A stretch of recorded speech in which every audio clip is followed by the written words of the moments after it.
afternoon. It's 1 o'clock on October 4th, and we welcome you to another issue of Yesterday. This is the series in which we visit some of the greatest cities of the world and show the influence which Catholicism had in shaping their destinies. As many of you can guess from the music, today we're visiting a glamorous city of the south of our own country, the city that care forgot.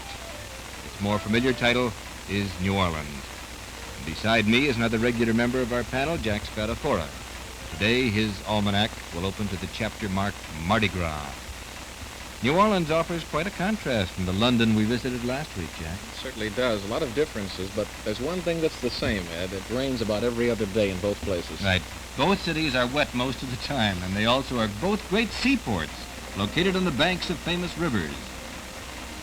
The Mississippi has dominated the development of New Orleans just as the River Thames did to London. And because this town is on the curving bank of the river, it's called also the Crescent City. Here's a beautiful riverbank scene, Ed. And if you'll notice in the foreground, the attaché case. Yes. Well, inside of it, it carries poker chips and other equipment used by riverboat gamblers. You know, many of our best-known card and dice games originated in this city. In fact, the famous game called craps was started here, and the word itself comes from crapaud, which is French for frog. Since the French gamblers made it popular, it was named after them. You are depth beyond compare, old buddy, with your knowledge, really. Speaking of gambling, though, it's for some a great deal of pleasure, and for others it's a peculiar vice. As you probably know, they have a group formed called Gamblers Anonymous, quite similar in content to and in intent to Alcoholics Anonymous. Don't you get the feeling that maybe sometimes, though, that men become obsessed with gambling because of their the opportunity to play God a little bit? I think we'd all kind of like to look into the future a little bit. That's right. We all fall heir to that. Well, instead of talking more about gambling right here, let's find out something about the town of New Orleans itself. While we sit in the studio, Don Kennedy has taken his place in the heart of the city. Will you come in now with your report, Don? Good afternoon. I'm speaking to you from Jackson Square, originally called Place d'Armes. Just behind me is a statue of Andrew Jackson, which recalls his defense of the city in the War of 1812. Beyond the statue, you can see St. Louis Cathedral, which was built in 1794. At that time, this Diocese of New Orleans extended north from the Gulf of Mexico to Canada.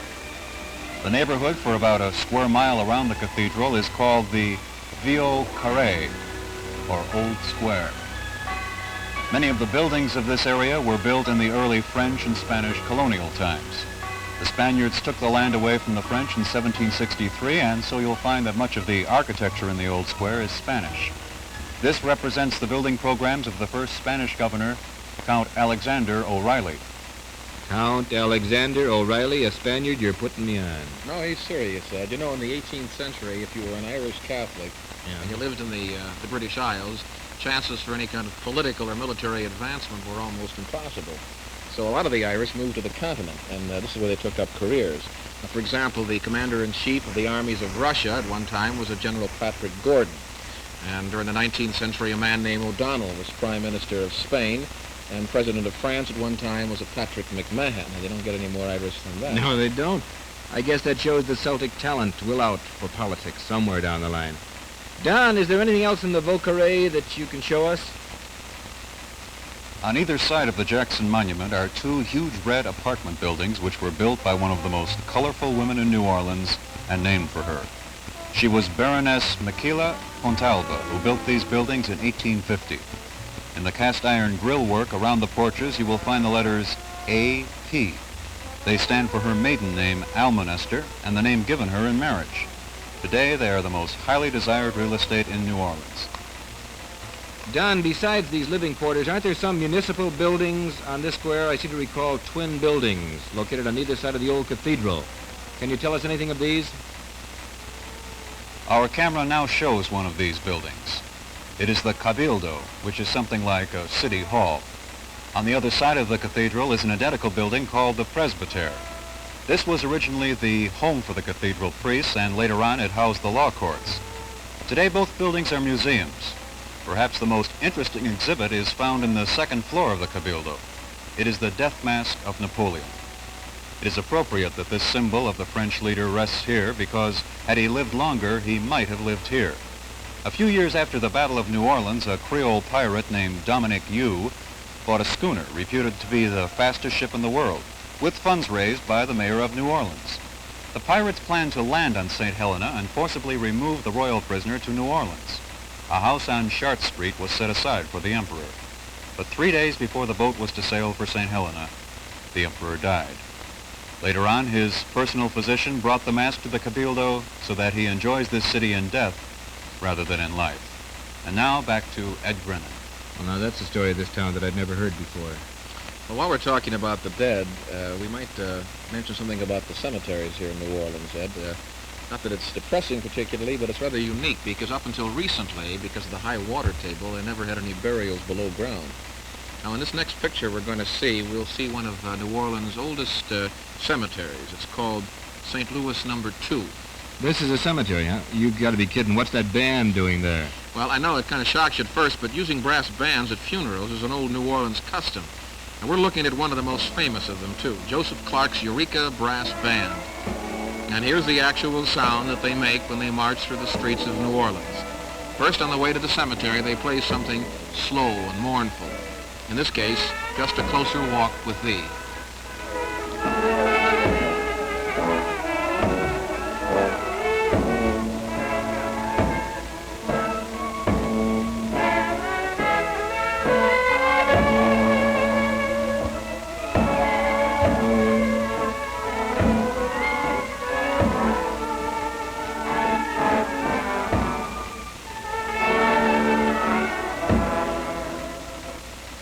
Incidentally, that is from a collection of music called Music from the South. That's authentic. It was recorded on the streets of New Orleans. If you want to get some more music like this, if you're lucky and you could find it, there is a 78, or there was a 78 record of Louis Armstrong and his boys featuring Jack Teagarden and the others called New Orleans Function. And on one side it was the slow funereal march to the graveside, and then coming on back they swung with The Saints Come Marching In. Well, on the way back from the funeral, then they speed up the tempo and they play something a little more lively like this.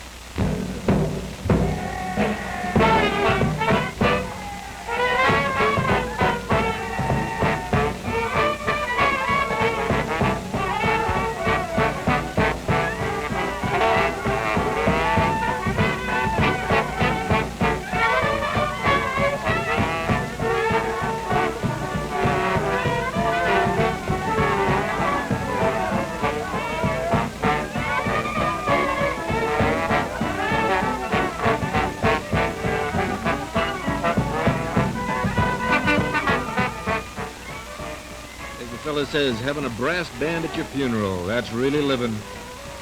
I suppose if we took the right view of death, though, that it would kind of fit in. Someone we loved had gone on to heaven. Well, actually, if you look at it in that context, if you can look at it in that way, you can fully appreciate the words when the saints come marching in. Well, Jack, as far as I'm concerned, we can sit here and listen to jazz all afternoon, but since the next voice you hear would be that of our sponsor, I think it's time we turn the music off. And now it's time to call your attention to this issue of the New Orleans Times-Picayune. That certainly is a title that reflects the South. In the personal columns of papers like this, you can find messages of gratitude to the various saints of heaven. Here's one that reads, "Thanks to Saint Expedite for a favor granted." You never heard of Saint Expedite? Neither did I.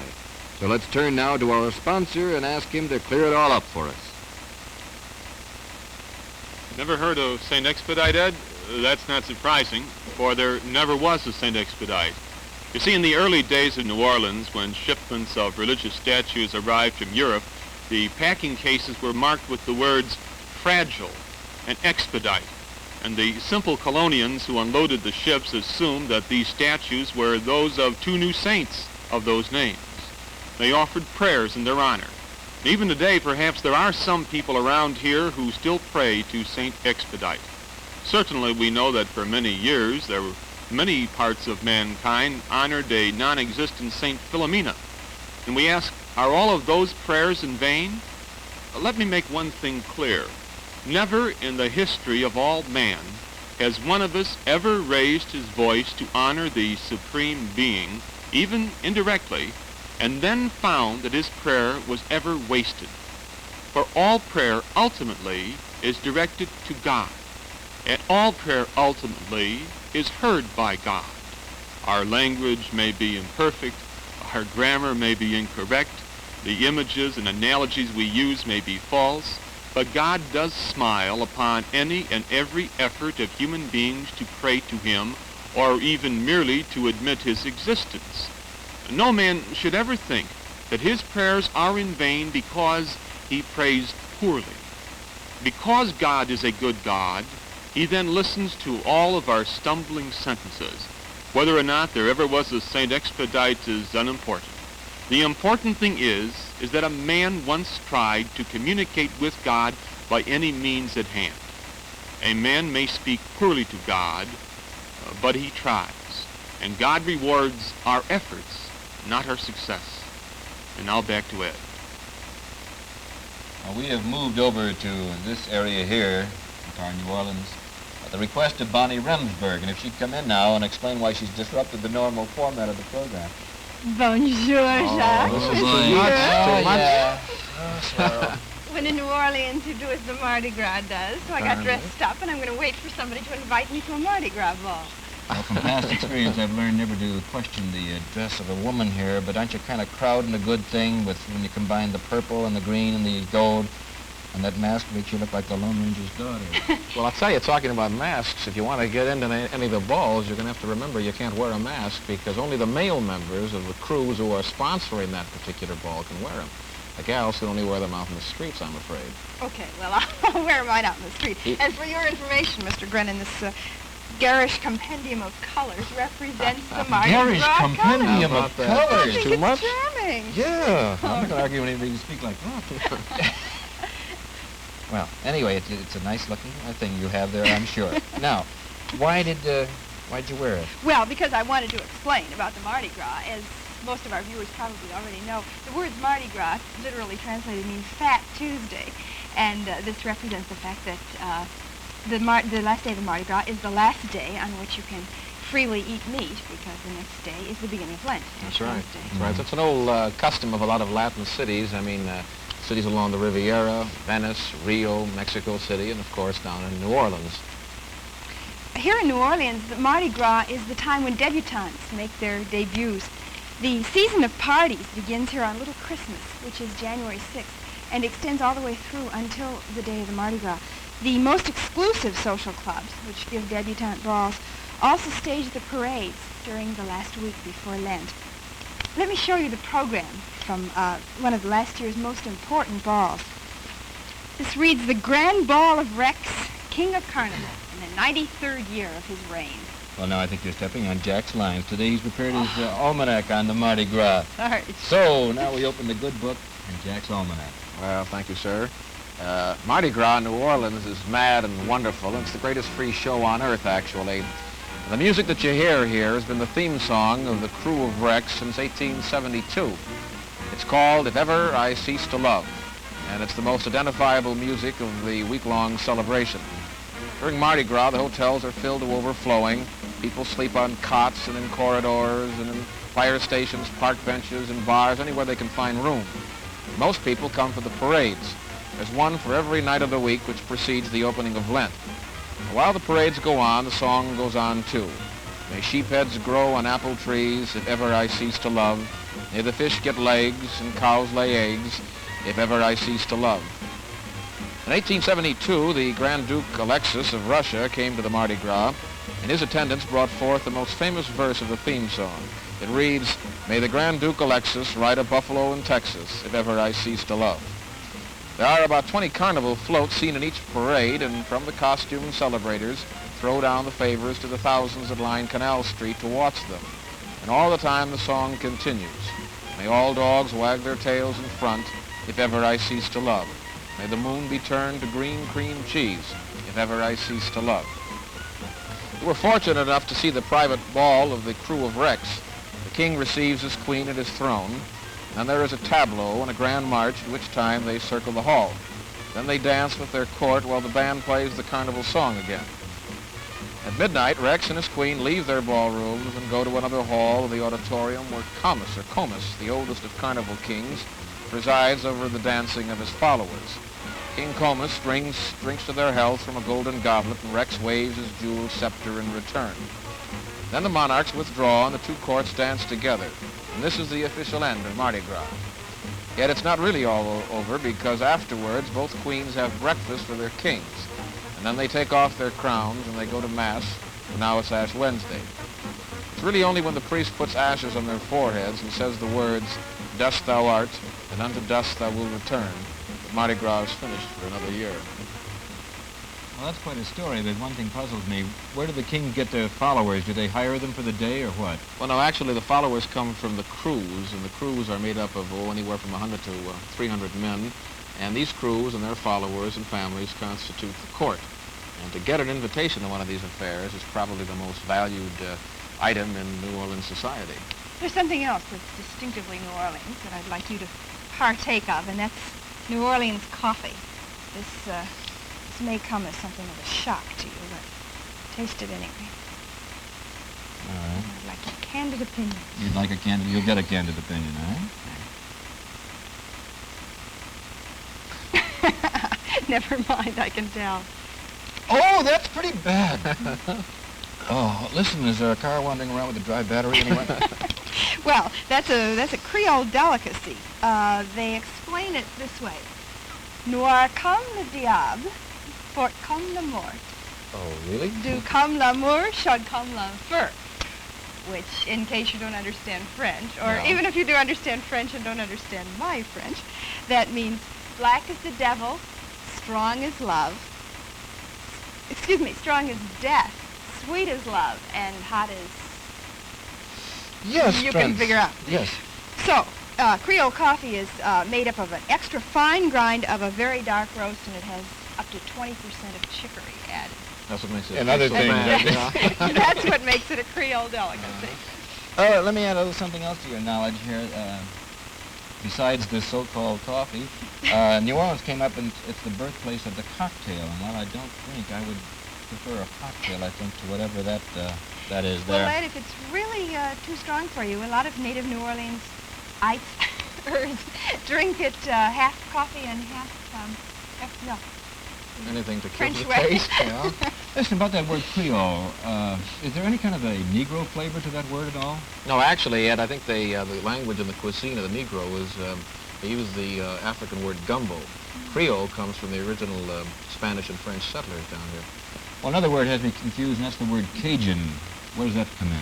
Well, the Where Cajuns, they live in the bayou south of here, and they originally came from Nova Scotia in the 18th century. You'll probably remember the poem by Longfellow, Evangeline. Mm-hmm. And in this poem, he talks about how the Acadians moved down to this area. And over the years, the name has been changed and slurred and shortened so that today, Acadian comes out Cajun. Just like, for example, we take the word Indian and it comes out Injun. Well, at this juncture, and after that, why don't we pause for a word from our sponsor? Today, I understand he's offering a free gift to each and every viewer. So let's go to Father Banahan and find out what it's all about. Now, that's right, Ed. There is a free gift available to everyone who watches this program. And there aren't any package tops to tear off. There's no limericks to write, and you don't even have to fill out a postcard giving your correct name and address. The free gift comes from God, and it's called grace. And it's available to anyone who asks for it. Now, some cynical people say that the thing which is free must be worthless, but that's certainly not true of grace. A fact which is as widely known as the law of gravity is this: all people find it hard to be good and easy to be bad. Now, God is willing to give us a little help, to give us a little push, a little shove towards goodness, and a nudge away from evil if we'll only ask for it. The path to goodness will still be difficult with God's help, but yet it will be much easier than that same path which is walked without Him. He will help you. He will strengthen your will. He will brighten your mind if only you ask Him. This is a free gift offered by God to men of all races and creeds. Grace is His free gift to all of you. So, why don't you ask for yours today? And now back to Ed. Thank you, Father. My earliest recollections of New Orleans come by way of Hollywood. You may remember Nelson Eddy and Jeanette MacDonald in Naughty Marietta. That was the story of the earliest days of this city. Jeanette was a casket girl. The French settlers having built the beginnings of this city, they were very lonely, and they requested their government to send women to join them. And young girls from various orphanages in France were given a dowry of clothing and table linen, which they carried in a large wooden box called a casket. And upon arriving in the New World, they were housed at the Ursuline convent and permitted to receive suitors. Now, to encourage matrimony, soldiers who married these girls were given a plot of land, an ox, a pair of swine, a pair of fowl, and 2 barrels of salted meat. And it's recorded that all of the girls married except one who entered the convent. My favorite house in New Orleans is called Madame John's Legacy, and it dates back to these very early days. It survived 2 citywide fires which wiped out most of the French architecture, and that's why so many of the other buildings have a Spanish look to them. And dating back to the very early days of the city is its close association with pirates. They set up headquarters on an island in the bayous below the city called Grand Isle. And from this harbor, their ships went out to raid vessels which they found in the Gulf of Mexico. From this headquarters, Jean Lafitte ruled 1,000 cutthroats, directing their sea activities, dividing their loot, and banking their cash. And when necessary, he hired the best lawyers in the South to keep his men out of jail and off the gallows. Don Springate is waiting now in front of the Lafitte blacksmith shop to give us a report on this famous pirate and his friend who became President of the United States. Many people refer to the building behind me as the blacksmith shop of Jean Lafitte. But one should not conclude that the legendary pirate ever worked iron with his own hands. Instead, Mr. Lafitte used slaves to work the forge and to shoe the horses. As a matter of fact, the smithy was a front for his smuggling operation that he began almost immediately after he came from France. He was young, handsome, and learned. He spoke French, Spanish, and excellent English. This building was his New Orleans office, but he kept his men and vessels on Grand Isle, 50 miles outside the city. During the summer of 1812, the British set fire to the White House, and in September, 2 officers from His Majesty's fleet approached Jean at his home base. They offered him a captaincy in the Royal Navy and land grants in New Orleans. Lafitte postponed his decision and contacted Governor Claiborne, offering to serve in his militia. In answer, the governor sent a fleet to destroy Grand Isle. The pirates wouldn't fire on the American flag, so they surrendered their property and retreated without firing a shot. 2 days before Christmas, Jean Lafitte entered the city and offered his men to General Andrew Jackson. It's a credit to the patriotism of Lafitte and the prudent judgment of Jackson that these two formed a military coalition. Well, Don, I'm from a parish in Oak Park whose school is taught by the Ursuline nuns. They have great devotion to the Blessed Virgin under her title of Our Lady of Prompt Succor. That's Prompt Succor, even though many of the kids in school mispronounce it and talk about Our Lady of Palm Succor. Now, my question is this. Isn't it true that the victory of Jackson over the British at New Orleans was due to the prayers said by the Ursulines in front of this famous statue in their convent? That's an interesting story, Ed. On the 6th and 7th of January, the nuns and most of the women of New Orleans prayed before the statue night and day. The women were on their knees at dawn on the 8th when the battle began. 2 hours and 15 minutes later, the British had lost 700 men, including 3 generals. 1,400 more were wounded, and 500 were taken prisoner. American losses, 6 killed and 7 wounded. From that year on, a Mass of Thanksgiving had been sung on the 8th of January before the statue of Our Lady. For as long as Jackson remained in New Orleans, he attended this ceremony, though not a Catholic himself. As I'm speaking to you, our cameras show you the upstairs room over the old absinthe bar, where the pirate Lafitte met with General Jackson to plot the disbursement of their troops. This famous headquarters today draws people not as an historical shrine, but as a dispensary of some of the most authoritative drinks served in the Crescent City. The Lafitte Special is a brandy drink which is served in an egg cup, for some reason unknown to me. They also offer a dry martini spiked with absinthe. This has the appropriate name of the Obituary. This is Don Springate reporting to you from the planning grounds of the Battle of New Orleans. Well, this review we're making of the city of New Orleans is somewhat strange. We have not presented the lives of any saints in connection with it, but we don't feel that to be religious one has to be a saint. Here in New Orleans, the annual custom and the daily values of the people flow from a profound awareness of the meaning of life and death. Well, We've been talking about New Orleans today. One thing that Jack Spatafora brought up a little earlier, while not in the program, but we were talking about it before we went on, the fact that some of the best fish you ever eaten were eaten in New Orleans, is that it? Yes, I'm not particularly a fanciful lover I don't know of a fish. Catholic who is. No, I hate the stuff, frankly, you know, and, but I have a lot of theories as to how the whole thing started. But when I came down to New Orleans, I ordered some fish because I heard they had tremendous shrimp down here, and I found out that fresh fish can really be something delicious. You don't find it too often in cities like Chicago. I tell you, we used to live in Davenport, Iowa, and some of the best fish I have ever tasted came from the Mississippi River. So I would presume that they could also make their way down to New Orleans. All the way down the Mississippi River, you can stop at these kind of hole-in-the-wall places for Mississippi catfish, which is That's really it was a catfish treat. that I Yeah, had, and I it really don't is. like fish any more than you do, probably. But that catfish was It's good. good, yeah. Fresh You out of the know, river. we heard a little bit on the show, too, about some of the music indigenous of the area. One of the greatest times I've ever spent in relation to that kind of music, I went to a record shop one time, and up on the second floor there, they had an arrangement. It was just great. They should do a television show on that. You went up there, and there were people of all types up there, from the highly coiffured dowager to the truck driver or what have you, and they all were listening to jazz. It was just great. I think, speaking of New Orleans music, one of New Orleans' greatest contributions to music is Mahalia Jackson, the great Right, gospel right. singer. Well, I think our lasting impression from New Orleans is one of Christian joy. The epitome of this joy, love, and fellowship we find in the Mardi Gras celebration. As the carnival theme song puts it, may the Grand Duke Alexis ride a buffalo through Texas if ever I cease to love. And Mardi Gras ushers in Lent, which in turn culminates in Easter, the feast of the risen Christ. Christ who told us, by this shall all men know that you are my disciples, that you have love one for another. My thanks this afternoon to Jack Spatafora, Bonnie Remsberg for visiting New Orleans.